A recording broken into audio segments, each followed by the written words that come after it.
Hello students, आज हम करेंगे क्लास 11th एनसीईआरटी मैथ के चैप्टर 2 की लास्ट वाली एक्सरसाइज विविध प्रश्नावली रिलेशन एंड फंक्शन की। तो जितना भी हमने लास्ट एक्सरसाइज में सीखा है उसी से रिलेटेड यहाँ पे क्वेश्चन दिए हुए हैं। तो करते हैं फर्स्ट वाले क्वेश्चन को। फर्स्ट वाले क्वेश्चन में कहते हैं कि एक संबंध है एफ जो आपको इस तरीके से डिफाइन किया गया है, बताया गया है। इस फंक्शन की दो परिभाषाएं, ये डेफिनेशन कहते हैं, दो तरीके से ये बताया गया है, द्वारा परिभाषित है। ऐसे ही दूसरा संबंध जो जी दिया हुआ है उसका फंक्शन यहाँ पे दिया हुआ है, इस तरीके से वो भी, उसकी भी दो परिभाषाएं दी हुई हैं कंडीशन के साथ में, ये कंडीशन लगी हुई है और द्वारा परिभाषित है। वो ये कहते हैं कि दर्शाइए क्यों f एक फलन है और g फलन नहीं है। मतलब ये जो f वाला रिलेशन है वो ये फंक्शन है और ये g वाला जो रिलेशन है, संबंध है, वो gx जो है फलन नहीं है। ये क्यों नहीं है? तो जैसा कि हमने लास्ट वाली एक्सरसाइज में सीखा है कि अगर क्रमित युग्म दिए होते हैं तो वहाँ पे उन क्रमित युग्मों को देख के हम बता सकते हैं कि वो मतलब वो फंक्शन है या नहीं है, फलन है या नहीं है। और यहाँ पे डायरेक्टली हमें फलन दिए गए हैं, दूसरा रूप दिया हुआ है। तो जब क्रमित युग्म दिए होते हैं तो हम क्या चेक करते हैं कि कोई भी दो क्रमित युग्मों, जो हमारे क्रमित युग्म लिखे होते हैं, ऑर्डर पेयर लिखे होते हैं, उसके प्रथम घटक समान नहीं होने चाहिए फलन होने के लिए। ठीक है, क्रमित युग्मों में ऐसे चेक कर लेते हैं। लेकिन यहाँ पे एक तरीके से फंक्शंस बना के दिए गए हैं जो हमें चेक करना है कि वो फंक्शन है या नहीं है। तो फर्स्ट वाला जो फंक्शन लिखा हुआ है देखते हैं कैसे चेक करेंगे। एफ एक्स स्क्वायर है और एक 3x है। एक्स स्क्वायर कब वर्क कर रहा है? जब एक्स की वैल्यू 0 से बड़ी हो या 0 के बराबर हो और 3 के बराबर और 3 से छोटी हो, तब ये वाला फंक्शन वर्क कर रहा है। ठीक है, मतलब ये वाला ही डेफिनेशन इसकी वर्क कर रही है, परिभाषा इस फंक्शन की। और ये वाला वर्क कब करेगा, इसका काम कब होगा? जब 3, यहाँ पे 3 आएगा। ठीक है, ठीक कर लेंगे, यहाँ पे कंडीशन 3 है।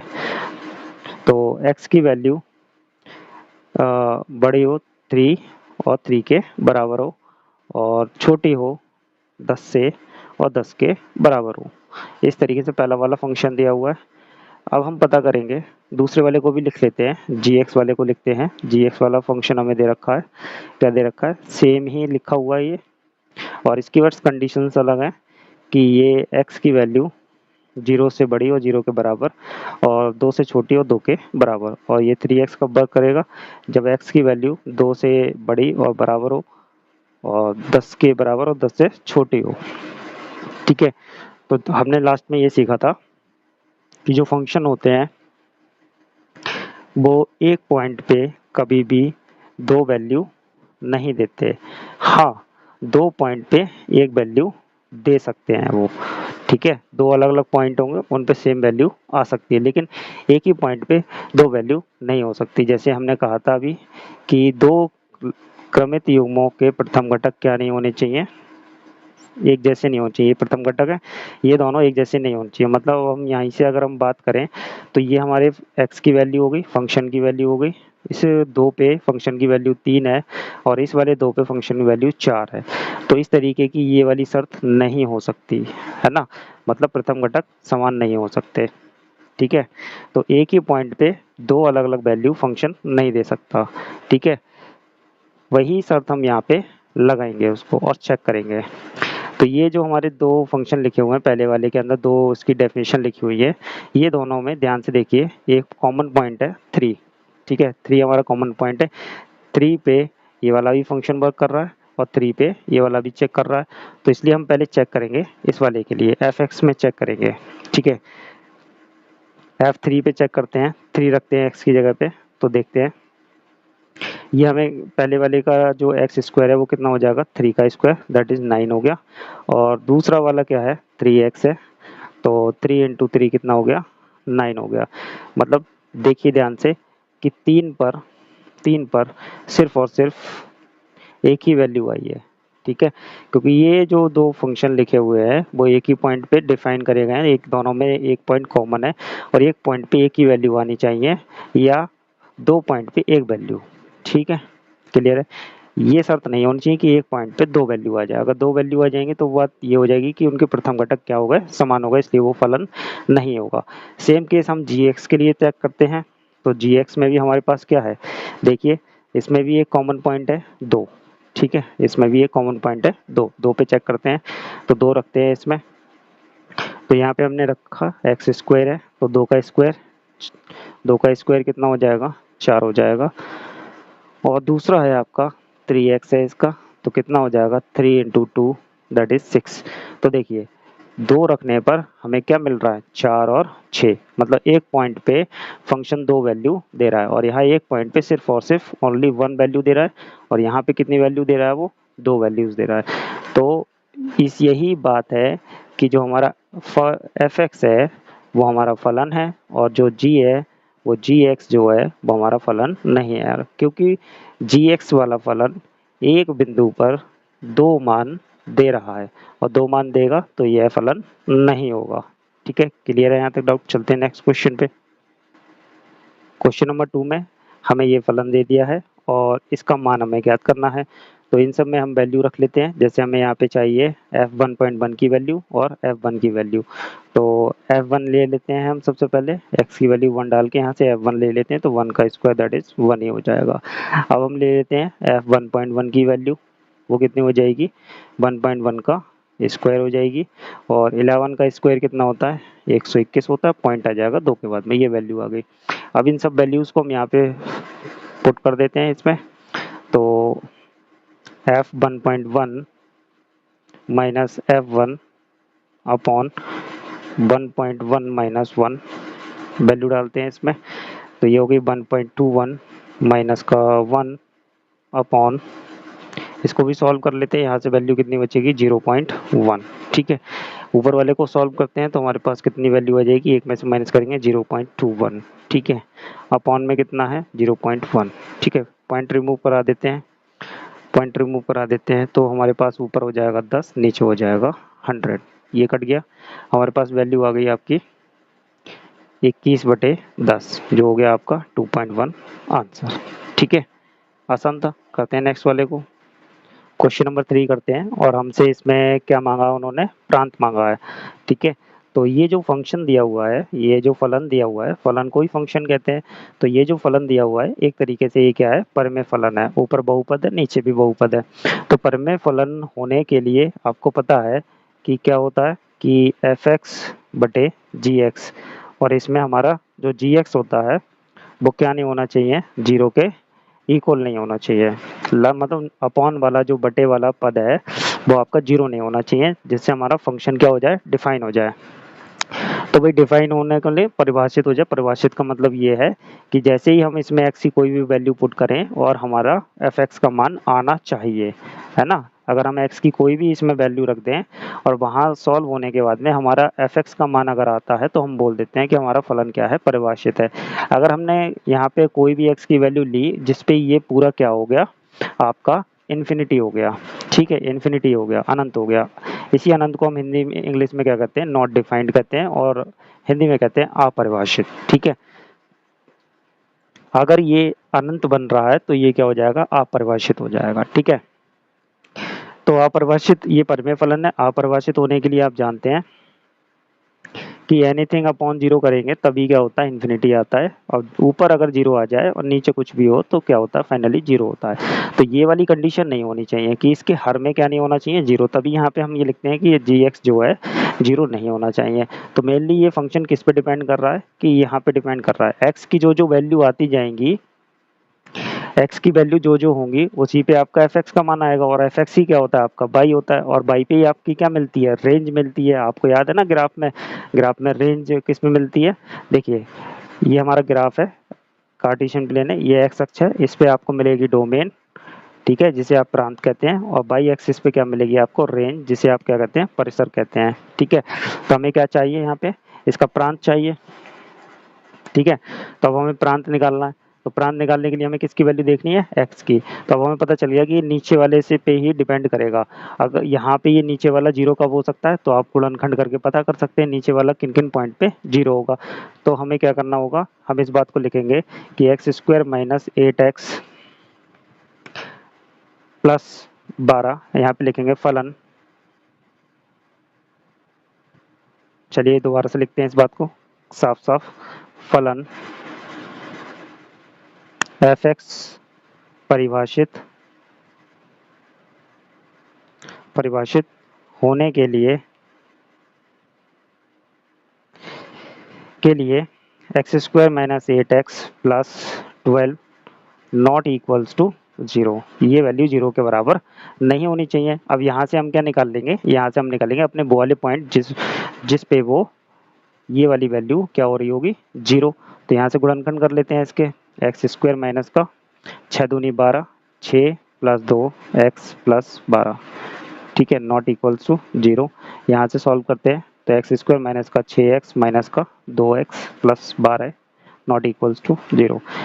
x कॉमन किया, x minus 6 and minus 2 common किया तो x माइनस का 6 नॉट इक्वल्स टू 0। और यहाँ से और सॉल्व करते हैं तो हमारे पास x माइनस 6 और x minus 2 not equals to 0।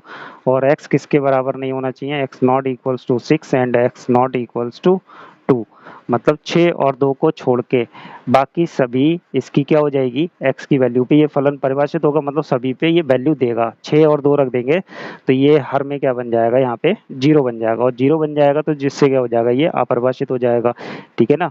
तो यहाँ पे 6 और 2 को छोड़ के बाकी सभी वास्तविक संख्याओं पे ये फलन क्या है, आपका क्या है, परिभाषित है। तो यही आपकी क्या हो जाएगी, प्रांत हो जाएगी। प्रांत को ही आप क्या कहते हैं, प्रांत को ही क्या कहते हैं, डोमेन कहते हैं।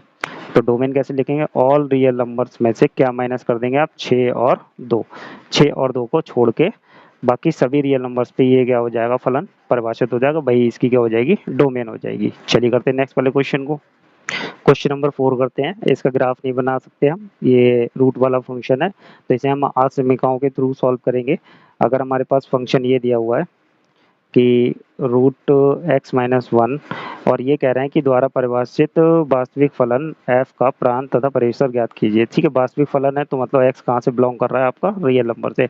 आप बड़ा ध्यान से सोचेंगे कि अगर हमारा ये परिभाषित फलन है, ठीक है, डिफाइन है ये फंक्शन, तो ये x माइनस 1 की वैल्यू क्या होनी चाहिए, वर्गमूल के अंदर पॉजिटिव होनी चाहिए। अगर वर्गमूल के अंदर आपकी नेगेटिव वैल्यू आ रही है तो आप उसका वर्गमूल नहीं ले सकते, क्लियर है।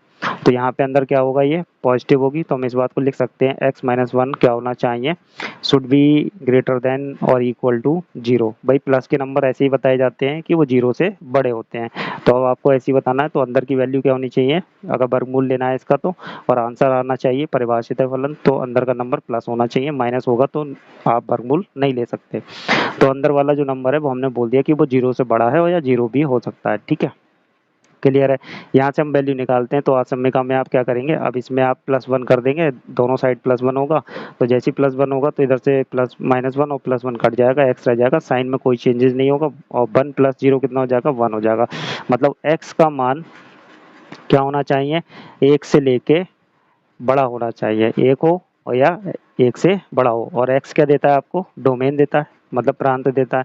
तो आप यहाँ से प्रांत लिख सकते हैं, प्रांत कितनी आ गई, 1 से बड़ी होनी चाहिए, और बड़ी कितनी पता नहीं कितनी बड़ी, लेकिन अनंत होनी चाहिए, ठीक है, क्लियर हो गया। 1 से बड़ी होनी चाहिए प्लस की, और 1 पे बराबर का निशान है, तो आपने अंतराल वाला देखा ही होगा उसमें एक्सरसाइज में, तो अंतराल इसी तरीके से क्लोज इंटरवल होता है, तो यहाँ पे बराबर का निशान है, तो एक ये वाला पॉइंट पे डिफाइन है, मतलब लेंगे इस वाले पॉइंट को, और अनंत हमें पता नहीं है कितना नंबर होता है, इसलिए इस पे ओपन इंटरवल लगाएंगे, ठीक है। अब चलते हैं, ये हमारी प्रांत आ गई। अब परिसर निकालते हैं, परिसर क्या होता है, बाई की वैल्यू, जिसे हम ये इस तरीके से कहते हैं। तो अब हम क्या करते हैं, देखिए हम इसको लिखते हैं बाई बराबर √x माइनस 1। अब हमें बाई की वैल्यू लेनी है, तो हम यहाँ से वर्गमूल हटाते हैं, इधर कितना हो गया, बाई स्क्वायर बराबर x माइनस 1, -1 को इधर ट्रांसफर करते हैं तो +1 हो गया, और इधर x हो गया, और x कितना होना चाहिए, 1 हो और 1 से ज़्यादा हो, तो हम x का मान 1 रख देते हैं, एक्स स्क्वायर प्लस 1 बराबर 1 रख दिया हमने, ठीक है। और दोनों साइड हमने क्या कर दिया, -1 ऐड कर दिया है ना, -1 ऐड कर देते हैं, ये इधर भेज देते हैं, तो बाई स्क्वायर, तो बाई स्क्वायर की वैल्यू कितनी हो जाएगी, 0 हो जाएगी, ठीक है। तो जाहिर सी बात है, तो आप देख सकते हैं कि ये फलन क्या होना चाहिए, ये जो वाला जो फलन है वो आपका, देखिए ध्यान से, जब इस तरीके की कंडीशन होगी यहाँ पे, तो अगर x कहाँ से बिलोंग कर रहा है, रियल नंबर से बिलोंग कर रहा है, तो जाहिर सी बात है यहाँ y की वैल्यू क्या होनी चाहिए, y का मान क्या होगा यहाँ पे, y का मान ग्रेटर देन और इक्वल टू 0 होगा, ठीक है, ग्रेटर देन और इक्वल टू 0 होगा, ठीक है। तो यहाँ से इन दोनों शर्तों को अगर हम कंपेयर करें, एक y का मान 0 और एक 0 से बड़ा यहाँ पे, ठीक है, तो ये हमारी फाइनली रेंज क्या बन के आ जाएगी, y की जो रेंज बन के आने वाली है वो कितनी हो जाएगी, 0 या 0 से बड़ा, बड़ा कितना होगा, इन्फिनिटी होगा, और 0 के इक्वल भी आ रहा है, तो ये क्लोज इंटरवल और इन्फिनिटी पे ओपन। इस तरीके से हम रेंज और डोमेन मतलब परिसर और प्रांत निकाल सकते हैं। चलिए करते हैं नेक्स्ट वाले क्वेश्चन को। तो क्वेश्चन नंबर 5 करते हैं। क्वेश्चन नंबर 5 को करते हैं इस क्वेश्चन को। तो आप चाहें तो डायरेक्टली कर सकते हैं। इस बात को आपको पता है कि जो एफ एक्स वाली ये जो फंक्शन दिया हुआ है, मॉड एक्स माइनस 1 दिया हुआ है, ये हमेशा क्या होने वाला है, ये हमेशा क्या होने वाला है बताइए आप। अगर हम इसकी बात करें, हमसे क्या पूछा, प्रांत और रेंज पूछी हुई है, तो देखिए ध्यान से कि इसकी या तो आप ग्राफ बना लीजिए या डायरेक्टली सॉल्व कर लीजिए। चलिए हम इसका ग्राफ बनाते हैं, उसके बाद आप आराम से बता दीजिएगा। तो ग्राफ बनाएंगे, पहले तो इस फंक्शन को ओपन करेंगे। ओपन कैसे होता है कि ये दो वैल्यू देता है, नेगेटिव और पॉजिटिव। ये आपका एक्स का कितना मान रखें कि ये आपकी पॉजिटिव वैल्यू दे, तो एक्स का मान क्या रखेंगे आप, 1 से बड़ा, तभी आपको ये क्या देगा, पॉजिटिव वैल्यू देगा। एक्स का मान क्या होना चाहिए, एक्स का मान आपका ग्रेटर देन 1 होना चाहिए, ठीक है, 1 से बड़ा होना चाहिए, ठीक है, और इक्वल टू 0, 0 दे देगा तब भी आपका प्लस का हो जाएगा। तब फंक्शन की वैल्यू क्या आएगी, x माइनस 1 पॉजिटिव रहेगी, ठीक है। और यही अगर हम x का मान लेस देन 1 करते हैं, ठीक है, एक से छोटा ही रखें, तो हमारी क्या देगा, ये नेगेटिव की वैल्यू देगा, ठीक है, क्लियर है। अब हम इसका ग्राफ बना लेते हैं। चलिए बनाते हैं ग्राफ। तो ये हमने लाइन ड्रॉ की, कार्तीय तल बनाया। देखिए अब हम क्या कर रहे हैं, x का मान 1 से बड़ा और 1 के इक्वल रख रहे हैं, तो हमने 1 रख दिया, ठीक है, x का मान हमने 1 लिया, तो y का मान कितना आ गया, ये y का मान शो करेगा ये हमारा, ठीक है।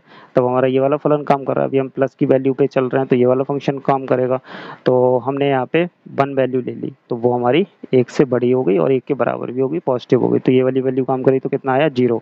तो यही वाला पॉइंट मिला हमको, ठीक। अब हमने x की वैल्यू 2 ले ली, ठीक है, 2 ले ली, तो जब 2 रखा, 2 माइनस 1, तो y की वैल्यू कितनी आ गई आपकी, 1 आ गई, ठीक है। ऐसे ही हमने x की वैल्यू 3 ली, 3 ली, तो y की वैल्यू कितनी आ गई, 2 आ गई, ठीक है, बस इतना ही बहुत है। अब हम क्या लेते हैं, छोटी वैल्यू लेते हैं, 1 से छोटी वैल्यू, तो माइनस का 2 लिया हमने, x का मान कितना लिया, माइनस का 2 ले लिया, ठीक है, भाई 1 से छोटा ही लेना, 0 ले लीजिए, चलिए 0 ले लेते हैं, 0 ले लिया। तो ध्यान से देखेंगे, जैसे ही हमने यहाँ पे 0 रखा, तो ये -1 और बाहर माइनस है, दोनों क्या होगा, ये प्लस का 1 हो गया। तो प्लस का 1 हो गया, तो प्लस का 1 कहाँ पे शो कर रहा है आपका, प्लस का 1 यहाँ पे शो करेगा, ठीक है, प्लस का 1 ये हो गया। फिर आपने क्या लिया, और छोटी ली, आपने माइनस का 1 ले लिया, माइनस का 1 माइनस का 1 कितना हो गया, माइनस का 2 हो गया, माइनस का 2 बाहर माइनस है, कितना हो गया, प्लस का 2 हो गया। तो भैया हमने -1 जब वैल्यू ली, तो y की वैल्यू कितनी आ गई, आपकी 2 आ गई, ठीक है, यहाँ पे लेंगे 2 आ गई, क्लियर है। अब हम इसका ग्राफ बना देते हैं, ठीक है, ड्रॉ करते हैं। तो ये है आपका ग्राफ बनेगा ऐसा, ये वाला, ठीक है, इस तरीके से। तो देखिए एक्स अक्ष पे क्या मिलती है आपको, डोमेन मिलती है, मतलब जिसे आप क्या कहते हैं, प्रांत कहते हैं, ठीक है। और वाई अक्ष पे क्या मिलती है, रेंज मिलती है, ठीक है, जिसे आप क्या कहते हैं, परिसर कहते हैं, क्लियर है। तो देखिए ये एक्स अक्ष को पूरा ढक रहा है, पूरा ढकेगा, ऐसे ही बढ़ाते जाएंगे और ये पूरा ढक जाएगा एक्स अक्ष। तो डोमेन इसकी कितनी हो जाएगी, ऑल रियल नंबर्स हो जाएगी, सारे एक्स के मान पे डिफाइन है, किसी भी ऐसे एक्स के मान पे नहीं है कि जिस पे डिफाइन ना हो, सब पे वैल्यू आ रही है इसकी, ठीक है।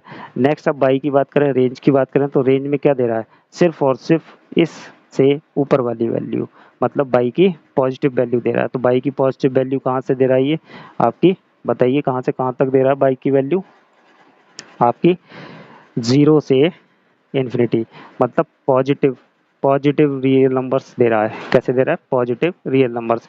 और आपके बुक के आंसर में लिखा हुआ ऋणात्मक वास्तविक संख्या, मतलब नॉन नेगेटिव इंटीजर दे रहा है, मतलब बिना माइनस वाले पाई के नंबर है वो, ठीक है, ये लिखा हुआ है उसमें, उसका मीनिंग भी यही है। तो ये हो गया आपका आंसर, ग्राफ से आसानी से हो गया। जिनका हम ग्राफ बना सकते हैं बना सकते हैं, ठीक है। चलिए करते हैं नेक्स्ट वाले क्वेश्चन को। क्वेश्चन नंबर 6 करते हैं। क्वेश्चन नंबर 6 में हमारे लिए ये क्रमित युग्म दे रखा है।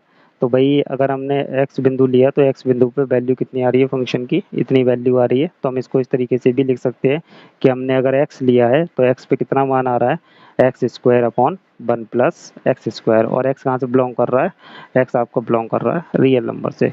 तो ये हमारा बाई इक्वल टू हो गया। तो हम इसको इस तरीके से लिख सकते हैं, y equals to x square upon 1 plus x square.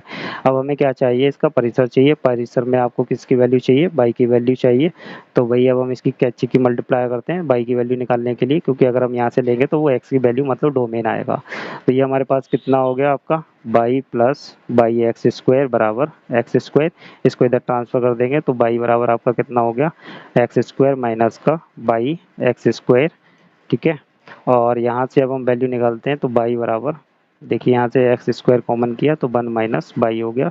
और एक्स स्क्वायर की वैल्यू कितनी आ गई, बाई अपॉन 1 माइनस बाई, ठीक है। और x बराबर कितना हो गया, under root y upon 1 minus y हो गया, ठीक है। अब आप देखिए वो कहते हैं कि x बिलोंग कर रहा है रियल नंबर से। जब रियल नंबर से बिलोंग कर रहा है तो अंदर वाली क्वांटिटी क्या होनी चाहिए, अंदर वाली क्वांटिटी, अगर ये वेल डिफाइन है फंक्शन परिभाषित है, तो अंदर वाली ये क्वांटिटी क्या होनी चाहिए, बाई अपॉन 1 माइनस बाई क्या होनी चाहिए, शुड बी और equal to, should be greater than और इक्वल टू 0 होना चाहिए। मतलब ये अंदर का मान क्या होना चाहिए, 0 से बड़ा होना चाहिए। और 0 भी हो सकता है, कोई दिक्कत नहीं है, ठीक है, क्लियर है। अब यहाँ से हमें रेंज निकालना, तो बाई की वैल्यूज को हम ढूंढते हैं। तो बाई की वैल्यूज कितनी है, हमारे पास दो ही कंडीशन है, या तो by minus 1 by upon 1 minus by की वैल्यू क्या हो जाए, 0 हो जाए, ठीक है, 0 के बराबर। और ये क्या कहता है दूसरी कंडीशन की 1 upon by upon 1 minus by की वैल्यू क्या होनी चाहिए, 0 से बड़ी होनी चाहिए। भाई इसकी वैल्यू 0 होने के लिए सीधा सा एक ही केस है कि बाई का मान कितना हो, बाई का मान 0 हो। यहाँ 0 रख देंगे, 0 रख देंगे, 0 अपॉन एनीथिंग कितना होता है भाई, यहाँ 0 रखेंगे तो 1 बचेगा। तो 0 अपॉन 1 कितना हो जाएगा, 0 हो जाएगा। तो इस केस में बाई का मान कितना होना चाहिए, 0 होना चाहिए।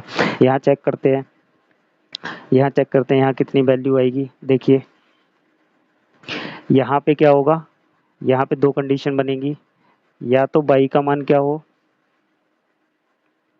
आपका 0 से, बाई का मान 0 से बड़ा हो, ऊपर वाले बाई का मान 0 से बड़ा हो, और साथ में 1 माइनस बाई का मान क्या हो, 0 से छोटा हो, ठीक है। एक ये कंडीशन बनेगी।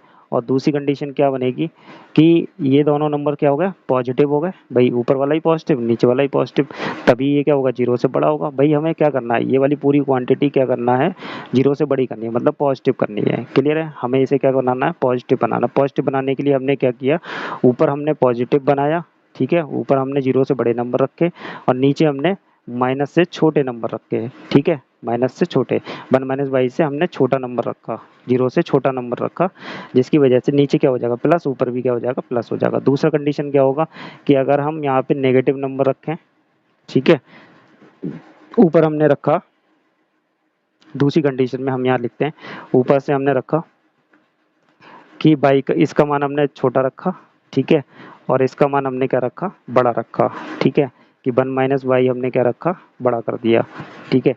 तब हमारे केस में क्या होगा, तब ये पॉजिटिव बन सकता है, इसके अलावा और किसी भी केस में ये पॉजिटिव नहीं बन सकता। तो ध्यान से देखिए यहाँ से कौन सी वैल्यू आई कि बाई का मान क्या होना चाहिए, बाई का मान आपका 0 से बड़ा होना चाहिए। और यहाँ से अगर हम देखें तो ये आ जाएगा, दोनों तरफ अगर हम माइनस प्लस वाई ऐड कर दें, तो यहाँ से अगर हमने प्लस वाई ऐड कर दिया इस वाले केस में, तो 1 प्लस वाई ऐड कर रहे हैं, less than, plus y add करेंगे तो y इज ग्रेटर देन 1 हो गया, मतलब सॉरी, हाँ, y का मान क्या होना चाहिए, 1 से ज़्यादा होना चाहिए, ठीक है, 1 से छोटा रहना चाहिए, +1। हमने दोनों तरफ y ऐड किया है, क्लियर है। इसका मान हमने क्या रखा है, तो दोनों तरफ माइनस वाई मतलब सॉरी प्लस वाई ऐड करने पे ये साइन आपका रिवर्स हो जाएगा, तो कहानी क्या हो जाएगी, ठीक है, बाई की वैल्यू क्या हो गई, बाई की वैल्यू लेस देन हो गई 1 से, ठीक है, तो हमने लिख दिया 1 से लेस देन। और यहाँ से क्या बनने वाली है, ये कह रहे हैं कि बाई का मान क्या होना चाहिए, छोटा होना चाहिए 0 से, और यहाँ से अगर हम देखें तो यहाँ से हमारी कहानी बन रही है कि y का मान क्या हो, 1 से बड़ा हो, ठीक है, 1 से बड़ा हो, तो ये कंडीशन बन रही है। तो इस तरीके की सिचुएशन पॉसिबल नहीं है, सिर्फ यही पॉसिबल है, तो इन दोनों को कंपेयर करके हम बता सकते हैं। तो y की वैल्यू क्या मिलेगी हमें, ना 0 से ग्रेटर देन और इक्वल टू और 1 से छोटी, ठीक है। तो यहाँ से हमारी जो रेंज आएगी वो आपकी रेंज मतलब परिसर जो हो जाएगी, जिसे आप परिसर कहते हैं, वो परिसर कितना हो जाएगा आपका, हो जाएगा आपका क्लोज इंटरवल 0 से और ओपन इंटरवल 1 तक हो जाएगा, ठीक है। आंसर हो गया। चलिए करते हैं नेक्स्ट वाले क्वेश्चन को, क्वेश्चन नंबर 7 को करते हैं। क्वेश्चन नंबर 7 में कहते हैं दो फंक्शन है एफ एंड जी जो R2R हैं, मतलब वास्तविक संख्या से वास्तविक संख्या का है। तो हमें ये दे रखा है एफ एक्स बराबर कितना दे रखा है, x+1 दे रखा है, और जी एक्स बराबर क्या दे रखा है, 2x-3 दे रखा है। हमें क्या ज्ञात करना है, f प्लस जी ज्ञात करना। तो हम लिखेंगे यहाँ पे क्या होता है, f प्लस जी को जोड़ेंगे तो क्या होगा, f x plus g x equals to कितना हो जाएगा, x+1 plus 2x-3। But directly जोड़ दिए, कितना हो गया 3x और माइनस का 2 हो जाएगा, ठीक है। ऐसे नेक्स्ट में दे रखा है उन्होंने f माइनस जी करना है, f माइनस जी कर दीजिए, मतलब एफ एक्स माइनस जी एक्स कर देंगे तो कितना हो जाएगा, x+1 माइनस 2x+3 हो जाएगा, साइन चेंज हो जाएगा, बाहर माइनस आएगा इसलिए। तो ये ओवरऑल कितना हो जाएगा, माइनस का x हो गया प्लस का 4 हो गया, ठीक है। ऐसे ही आपको क्या निकालना है, f अपॉन जी निकालना है। f अपॉन जी के लिए क्या हो जाएगा आपका, एफ एक्स अपॉन जी एक्स हो जाएगा, और एफ एक्स कितना है आपके पास में, x+1 अपॉन 2x-3। तो ये तो आंसर हो गया, लेकिन ये फंक्शन तभी डिफाइन है, ये चीज़ें कब तब डिफाइन है जब x का मान क्या हो, 3/2 के बराबर ना हो। जैसे ही आप यहाँ 3/2 रख देंगे तो ये क्या नीचे हो जाएगा 0, और 0 एनीथिंग अपॉन 0 क्या हो जाता है आपका, नॉट डिफाइन हो जाता है, तो फलन डिफाइन नहीं होगा, ठीक है। जैसे कि आप चेक कर लीजिए, 2 गुणा 3/2 माइनस का 3, 2 से 2 कट गए, 3 माइनस 3 0 हो गया, तो एनीथिंग अपॉन 0 नॉट डिफाइन हो जाएगा, ठीक है। क्वेश्चन नंबर 7 भी हुआ आपका। करते हैं क्वेश्चन नंबर 8। क्वेश्चन नंबर 8 करते हैं। वो कहते हैं कि आपको ये फंक्शन दे रखा है, ठीक है, z से z का पूर्णांक से पूर्णांक का में फंक्शन ax प्लस b द्वारा परिभाषित एक फलन है जहां a b कोई पूर्णांक है, a और b को निर्धारित कीजिए, मतलब मान निकालना है। तो ये हमें फंक्शन दे रखा है z से z का, सभी का नहीं बनाया है, बस सेलेक्टेड उन्होंने ले लिए। तो बहुत ध्यान से देखेंगे क्या क्या दे रखा है उन्होंने, कौन कौन से क्रमित युग्म दे रखे हैं हमारे पास में, उनको लिख लेते हैं हम पहले। और माइनस का 1, माइनस का 3, ये क्रमित युग्म दे रखे हैं, और मेन फंक्शन हमारे पास क्या है, और ये जो फंक्शन है वो क्या है, z से z में है, ठीक है। तो मेन फंक्शन हमें क्या दे रखा है, जिससे ये क्रमित युग्म बने हैं वो ax प्लस बी दे रखा है, ठीक है। इससे ही ये क्रमित युग्म लिखे गए हैं। आपको पता है ये रिलेशन के अंदर एक कंडीशन होती है जिससे ये लिखे जाते हैं, ये y का मान इससे डाला गया है। अगर x आपने इतना लिया है तो y का मान ये हो जाएगा। तो हम इस तरीके से लिख सकते हैं, अगर हमने एक फंक्शन में एक वैल्यू ली है, x की एक वैल्यू ली है, एफ एक्स में एक की एक वैल्यू ली है, तो फंक्शन ने वैल्यू कितनी दी है हमारे लिए, एक ही दी है, यही देता है, y का मान हो गया, ये देता है। ऐसे ही अगर आपने फंक्शन में 2 वैल्यू ली तो कितनी वैल्यू आई फंक्शन की, 3 वैल्यू आई, हम पहले क्रमित युग्मों से लिख रहे हैं। और फंक्शन की अगर आपने 0 वैल्यू ली तो कितनी वैल्यू आई उसकी, माइनस की 1 आई। ऐसे ही आपने फंक्शन में x की वैल्यू -1 ली है तो y की वैल्यू कितनी आई, माइनस की 3 आई। क्लियर है। अब हम इस रिलेशन से जो इन्होंने हमें कंडीशन दी है इससे लिखते हैं। ध्यान से देखिए, अगर आपने इस वाले फंक्शन में x की वैल्यू 1 ली है तो यहाँ पे 1 रख देंगे तो कितना हो जाएगा, a प्लस बी हो जाएगा। क्लियर है, ठीक है। यहाँ तक बात आपको समझ में आ गई। चलिए दोबारा से लिखते हैं, नहीं समझ में आया। अगर हमने फंक्शन की वैल्यू 1 ली थी, यहाँ पे 1 रखते हैं तो हमारे पास ये वाला जो कंडीशन है वो क्या वैल्यू देगा, a प्लस बी देगा, ठीक है। और ऐसे ही अगर आपने फंक्शन की वैल्यू 2 ली तो ये क्या वैल्यू देगा, 2a प्लस बी देगा, ठीक है। क्लियर है। ऐसे ही अगर फंक्शन की वैल्यू फंक्शन में आपने x की वैल्यू 0 ली तो ये वैल्यू कितनी देने वाला है, b देने वाला है। और ऐसे ही अगर आपने फंक्शन में x की वैल्यू -1 ली तो ये वैल्यू क्या देने वाला है, माइनस का a प्लस का b, ठीक है। आपको पता है कि f1 की वैल्यू कितनी है, यहाँ पे 1 दी हुई है तो ये बन के इक्वल हो गया। f2 की वैल्यू कितनी दी हुई है, 3 दी हुई है। ऐसे ही f0 की वैल्यू कितनी दी हुई है, -1 दी हुई है। f-1 की वैल्यू कितनी दी हुई है, माइनस का 3 दी हुई है। तो ये हमारे पास समीकरण हो गई, 4 समीकरण हो गई, ठीक है। 4 समीकरण हो गई। यहाँ से हमें b और a की वैल्यू चाहिए, तो b बराबर हमारे पास -1 आ चुका है। देखिए इस वाली से आ गया ये b बराबर -1। अब हमें क्या चाहिए, a चाहिए, तो हम पहले वाली समीकरण पकड़ ले रहे हैं, a प्लस b बराबर 1, और a का मान निकालेंगे यहाँ से -1। जैसे ही हमने b का मान -1 रखा, यहाँ पे रख देंगे और ये इधर जाएगा तो कितना हो जाएगा, 2 हो जाएगा। तो इस तरीके से ये आपके आंसर आ गए, सीधी सी बात थी। चलिए करते हैं नेक्स्ट वाले क्वेश्चन को। क्वेश्चन नंबर 9 करते हैं। तो हमें एक रिलेशन दे रखा है, उन्होंने ये पूरा का पूरा रिलेशन दे रखा है। कहते हैं ऐसे क्रमित युग्म में ए और बी, है ना, ए और बी एक क्रमित युग्म माने इन्होंने यहाँ पे। ए और बी कहाँ से बिलोंग कर रहे हैं, नेचुरल नंबर से बिलोंग कर रहे हैं, और शर्त ये लगी हुई है कि ए का मान बी के स्क्वायर के बराबर है। तो थोड़ी देर के लिए अगर हम देख लें, अगर हमने b का मान b बराबर हमने ले लिया 16, तो a का मान कितना हो गया, 4 हो गया। ठीक है, क्लियर है ना, यही तो बात हुई। नहीं, ये बात नहीं हुई, ये उल्टा लिख लिया हमने। क्लियर, ये उल्टा लिख लिया। b का मान अगर आपने 4 ले लिया तो ये 16 a का मान है। क्यों, देखिए वो कह रहे हैं कि a जो है b स्क्वायर के बराबर है, तो a कितना है 16, b कितना लिया आपने 4, 4 का स्क्वायर, तभी तो ये बराबर हुआ। ये a b का मान हो गया और a का मान ये रहा। ठीक है, ये दिया हुआ है यहाँ पे, इस तरीके से रिलेशन दिया हुआ है। ऐसे ही उन्होंने कहा है कि पहले वाले को हमें, अब यहाँ पे कथन लिखे हुए हैं, उन्हें सत्य असत्य बताना। पहला वाला कथन जो लिखा हुआ है उसे हम रीड करते हैं। वो कह रहे हैं, अब उन्होंने क्रमित युग्म चेंज करके ए टू ए कर दिया, ए और ए के बीच में रिलेशन कर दिया, बिलोंग टू रियल नंबर। ठीक है, ए कहाँ से आ रहा है, नेचुरल नंबर से। तो क्या ऐसा पॉसिबल हो सकता है इस फंक्शन के लिए, ये हमारी कंडीशन रहेगी इस रिलेशन के लिए कि ये क्रमित युग्म पॉसिबल है। चेक करते हैं। तो जैसे कि आपने यहाँ पे बी का मान, इस ए का मान आपने क्या ले लिया, इस ए का। ठीक है, मतलब जितना ए है उतना ही आपका ये दूसरा इमेज आएगी, ये आपका प्रतिबिंब होता है। तो हमने यहाँ पे ए का मान हमने लिया, जैसे कि हमने ले लिया 4। ठीक है, इस वाले को हमने 4 ले लिया। क्या ये वाला ए आ जाएगा, हमने इस वाले ए का मान 4 लिया, तो ये वाला ए आने के लिए क्या होना चाहिए, इस b का स्क्वायर होना चाहिए, मतलब इस वाले b का स्क्वायर होना चाहिए, 16 आना चाहिए। तो यहाँ 16 नहीं, ये a ही आ रहा है, मतलब ये कहना चाह रहे हैं कि ऐसा कोई क्रमित युग्म हो रहा है। ये यही तो कह रहे हैं, अगर a का मान 4 लिए तो 4,4 क्रमित युग्म बनना चाहिए, और कंडीशन हमारे पास क्या है, a बराबर b स्क्वायर। तो मतलब अगर हम इसका स्क्वायर कर दें तो उतना ही हमारा a होना चाहिए। क्या ये ऐसा हो रहा है, क्या ऐसा ये निकल रहा है कि हम b वाले का स्क्वायर करें, इस 4 का स्क्वायर करें तो 16 आ रहा है, क्या यहाँ पे नहीं आ रहा। तो पहला वाला कथन क्या हो गया आपका, गलत हो गया। ठीक है, दूसरे वाले में चेक करते हैं। दूसरे वाले को कह रहे हैं कि अगर आपने 16,4 वाला क्रमित युग्म लिया है, यही तो है इस वाले फंक्शन के लिए। क्लियर है, b का स्क्वायर करो, b का स्क्वायर किया तो a बन गया। ठीक है, यही तो कह रहे हैं, b का स्क्वायर करो a बन गया हमारा, ये तो ठीक है। तो ये कहना चाह रहे हैं कि ये जो बिलोंग कर रहा है रियल नंबर से, क्या बी ए भी बिलोंग करेगा रियल नंबर से, तो चेक कर लेते हैं।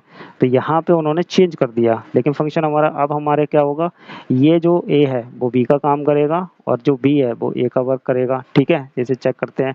तो देखिए अभी हमारा जो बी था यहाँ पे 4 था।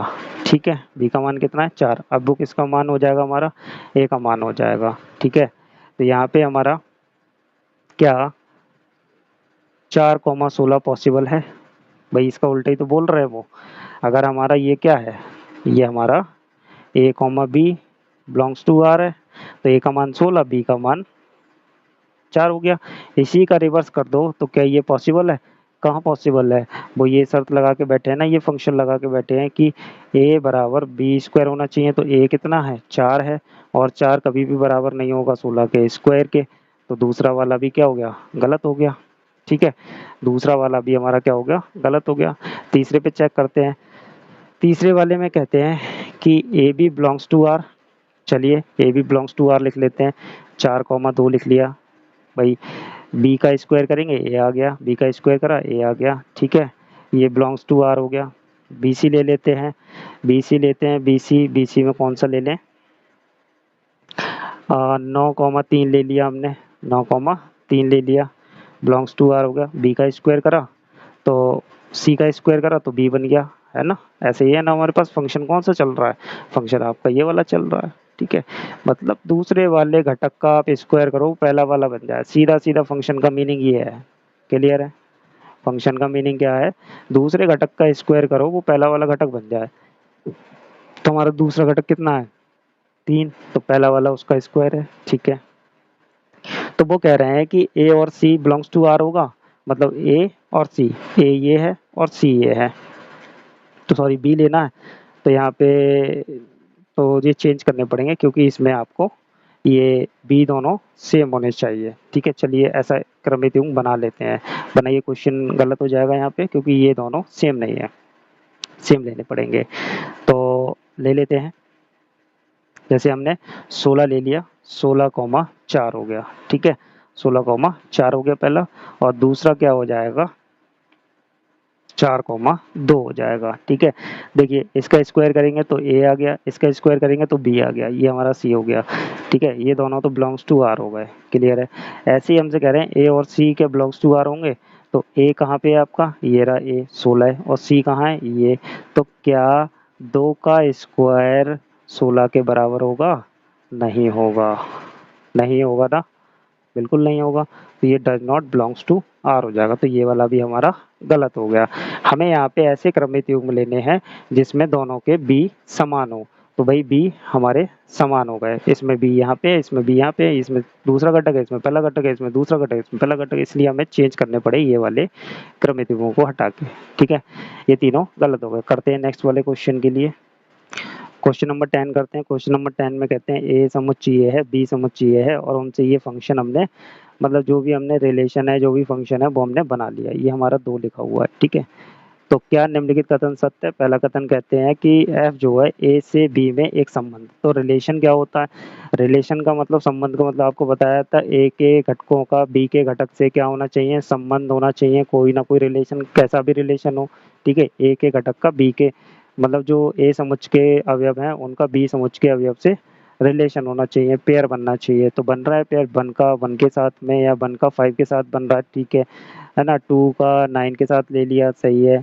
मतलब पहला घटक समुच्चय ए से आना चाहिए और दूसरा घटक समुच्चय बी से आना चाहिए, तो भाई बन रहा है ना सीधा सीधा, 3 3 1 1, सही है, 4 4, ठीक है। 5 कहाँ से आया, दूसरे से आया, 2 कहाँ से आया, पहले से आया, और 11 कहाँ से आया, दूसरे से आया, बिल्कुल बन रहा है। तो ये पहला वाला तो वही संबंध है, बिल्कुल ट्रू है ये वाली बात। तो अब ये कह रहे हैं कि क्या ये फलन है, फलन के लिए क्या होता है कि 2 क्रमित युग्मों के प्रथम घटक समान नहीं होने चाहिए। तो यहाँ क्रमित युग्म दिए हैं तो चेक कर लीजिए प्रथम घटक किसी का समान तो नहीं है, 1 2 3 4 2, मतलब 2 2 बार आ गया, इसलिए ये फलन नहीं हो सकता, सीधा सीधा आंसर था, ठीक है।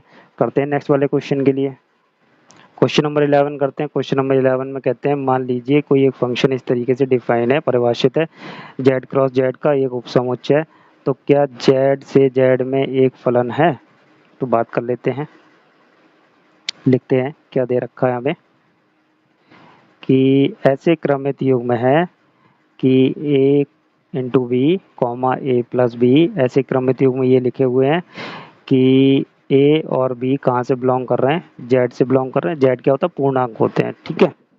ठीक, आगे तो उन्होंने कहा जेड और जेड क्रॉस जेड का एक उपसमुच्चय, मतलब होता ही है वो उपसमुच्चय, तो आपको पता ही है कि इन दोनों का कार्तीय गुणन करेंगे तो उसी में से उपसमुच्चय निकल के आएंगे, वही आपके संबंध होंगे, और उन्हीं संबंधों में से कुछ एक का जो होंगे वो फलन होंगे, ठीक है।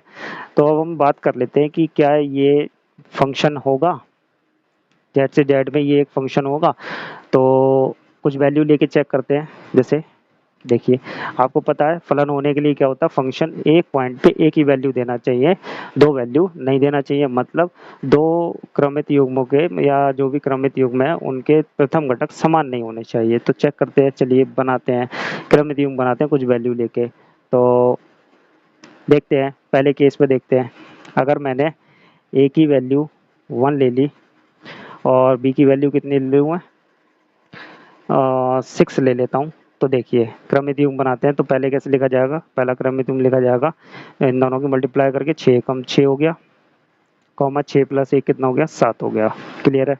ये वैल्यू आएगी पहले वाले की, तो क्रमित युग्म ये हो गए।